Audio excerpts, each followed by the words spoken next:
이제 오늘부터 매주 금요일 금요 기도회를 시작합니다.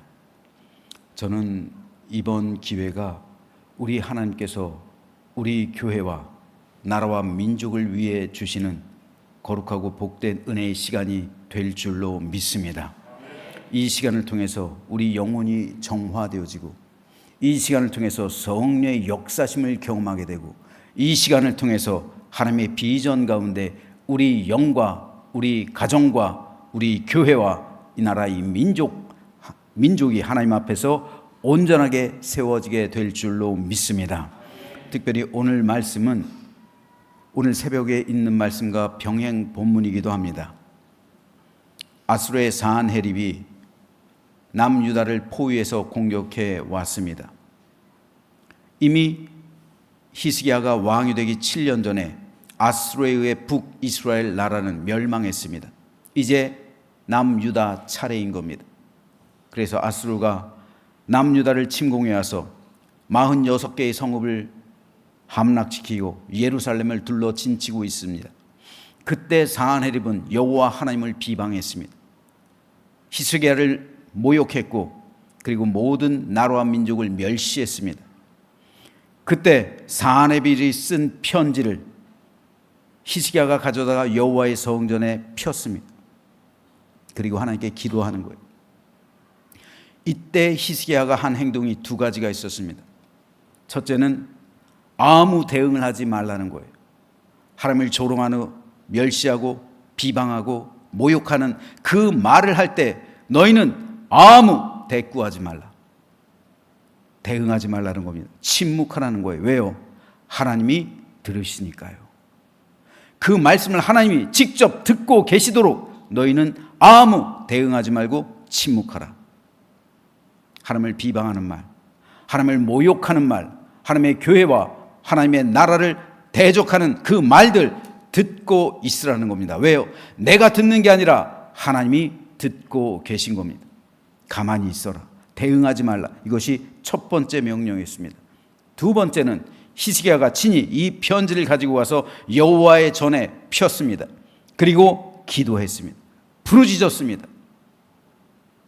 그 부르짖음이, 그 침묵을 통한 부르짖음이 하나님의 응답을 가져왔습니다. 이것은 오늘 우리도 마찬가지입니다. 나라와 민족이 혼란합니다. 혼란스러워요. 그리고 교회, 사회 어지럽습니다. 이러할 때 우리는 이 두 가지 원칙을 반드시 지켜야 됩니다. 첫째, 침묵해야 합니다. 어떤 억울함이 있어도 침묵해야 합니다. 둘째, 그 모든 비방하고 모욕하는 말 가지고 이 자리에 나와야 합니다. 그리고 부르짖어야 합니다.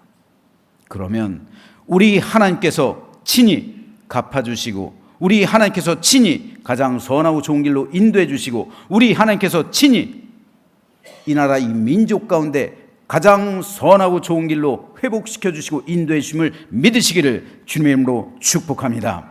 그러므로 오늘 우리는 부르짖어야 합니다. 나라와 민족을 위해 부르짖어야 되고, 우리 교회를 위해, 한국 교회를 위해 부르짖어야 합니다. 그리고 이 사회를 위해 부르짖어야 되고, 특별히 내 영혼을 위해, 우리 가정을 위해, 우리 부모님을 위해, 우리 자녀를 위해 부르짖어야 됩니다. 우리가 이렇게 부르짖을 때 우리 하나님께서 그 음성을 들으시고 반드시 응답해 주실 줄 믿습니다. 가장 선하고 좋은 길로 이끌어 주심을 믿습니다. 그래서 이 나라 이 민족을 살려주실 줄 믿습니다. 특별히 그 모든 시작점이 된 신사참배의 문제, 이 문제 부르짖어야 됩니다. 하나님 앞에 고백해야 됩니다. 회개해야 됩니다. 이거 회개하지 않으면 나라가 망합니다. 회개하지 않기 때문에 남과 북이 분열됐고, 회개하지 않기 때문에 지금 나라와 민족의 혼란과 그리고 어지러움이 있습니다. 이 문제 해결하지 않으면 안 돼요. 이 문제를 놓고서도 이제 해결해야 됩니다. 제가 1월 두 번째 주일 이 신사참배에 대한 설교를 하려고 합니다. 이번 주는 송년주일이고, 그리고 다음 주는 신년주일이기 때문에 두 번째 주일 설교를 준비하려고 지금 열심히 준비하고 있습니다. 여러분, 이 문제가 얼마나 큰지 몰라요. 이 죄악이 얼마나 큰지 제가 연구하면 연구할수록 어디서부터 시작해야 될지 감을 못 잡을 정도입니다. 이렇게 큰 죄악을 저질러 놓고서도 한국교회는 80년이 지나도록 회개하지 않았어요. 전교회적으로 회개한 적이 없어요. 물론 부분 자기들끼리 모여서 회개한 적은 있습니다. 그 운동도 귀중하죠. 하지만 이렇게 해서는 안 되는 거예요, 여러분. 한국교회가 범한 끔찍한 배도와 배교가 얼마나 큰지 몰라요. 여러분, 그 시대에 사당을 모셔놓고 교회가 여기에다가 일본의 조상신들에게 절하면서 예배를 시작했다면 여러분 믿으시겠습니까? 실제로 그 일이 있었어요. 전국 교회들에서 상상할 수 없는 일들이 있었습니다. 단편적인 예예요. 회개해야 됩니다. 매주 그러니까 우리는 회개 운동을 해야 됩니다. 우리 교회 민족교회예요. 다행스럽게 우리 교회 민족교회입니다. 3.1운동에 앞장섰던 나라와 민족을 위해서 목숨 건 교회예요. 마찬가지로 오늘 이 시대 이 나라와 이 민족을 위해서 살리는 길, 교회 자정운동, 회개운동밖에 없는 거예요. 그러면 우리 하나님께서 모든 진노를 멈추시고 풀어주실 줄로 믿습니다. 이것을 위해서 나라와 민족을 위해서 먼저 교회들이 회개운동을 일으켜야 돼요. 종교개혁을 일으켜야 됩니다. 그렇지 않으면 망해요. 이 모든 사회, 이 모든 혼란, 이 모든 어지러움 다 거기서 비롯된 거예요.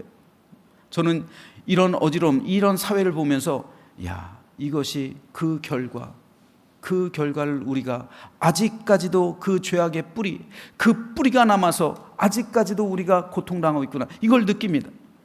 그러면 이 시간 한국교회의 죄를 위해서, 신사참배의 배도, 배교를 위해서 회개해야 되고요. 그리고 내 죄, 내 영혼이 구원받는 것, 이거보다 더 중요한 거 없잖아요. 이것을 위해서도 우리는 회개해야 되고, 또 우리 가족, 사랑하는 부모님, 자녀들, 형제 자매, 우리 가족의 구원을 위해서 기도해야 되고요. 그리고 내 병을 위해서 기도해야 되고, 또한 나라와 민족을 위해 포괄적 차별 금지법 반대를 위해 기도해야 되고요. 그리고 우리 교회 기념관 매입을 위해, 리모델링 위해 기도해야 되고요. 그 다음에 개인 기도의 시간으로 나아가려고 합니다. 그래서 공동 기도는 4가지입니다. 내 죄를 위해, 내 영혼의 구원을 위해, 우리 가족을 위해, 그리고 내 병의 치유를 위해, 또 나라와 민족을 위해, 신사참배한 죄악을 위해, 포괄적 차별 금지법을 위해, 그리고 우리 교회 기념관 매입과 리모델링을 위해, 이렇게 4가지 통성 기도를 함께 공동으로 한 후에 개인 기도의 시간으로 나아가도록 하겠습니다.